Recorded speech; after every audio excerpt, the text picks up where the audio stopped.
अफसोस होता है।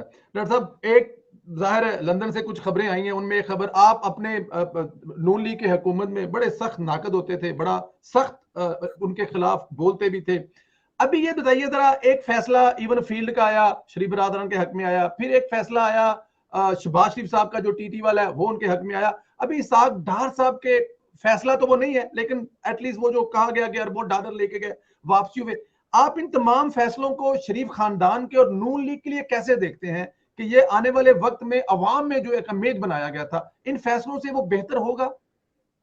नहीं, बेहतर होगा क्या, हो गया। देखिए, सबसे पहला तो फैसला आप पाकिस्तान की अपनी अदालत में देख लें। 3 साल के अरसे में उन्होंने जिस तरीके से भी, खास तौर पे पीएमएलएन को, अपोजिशन को भी, पीएमएलएन को, मीडिया को इंतकाम का निशाना बनाया, केसेस बनाए। इस पे डीजी आपके एफआईए ने भी आकर ऑन एयर बताया कि क्या प्रेशर पीएम हाउस, खुद प्राइम मिनिस्टर डालते थे।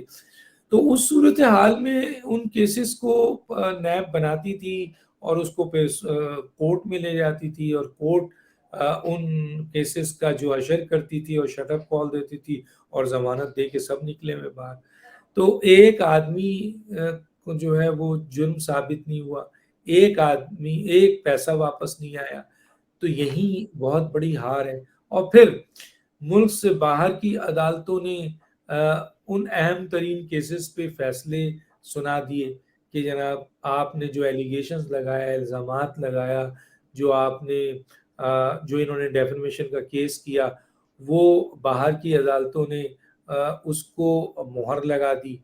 अब आपका एक डेफेमेशन का केस, या आप का कोई केस जो आप पर इल्ज़ाम लगता है, और इस तरीके से आप बैठ के मीडिया में या जो आपके हुकूमत के अराकीन एलिगेशंस लगाते हैं, और इतने बड़े बड़े संगीन, तो इसके ऊपर इस तरह का फैसला आना, इसमें जहां आपको रिलीफ मिलता है, जहां आपको इस बात का एहसास होता है कि मेरे साथ इंसाफ हुआ, वहां इसका ओवरऑल रिएक्शन पूरी दुनिया में आता है।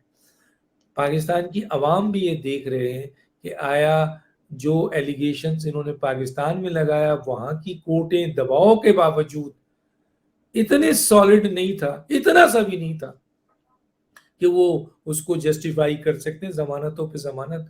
और फिर यूके की अदालतों ने सोने पे सुहागा कर दिया, और जिन जगहों पे उन्होंने सजा दी है, उसके जी, परख इरफान कादिर साहब उड़ाएंगे, अभी उड़ा रहे हैं, आप पे फिक्र अभी वो उड़ा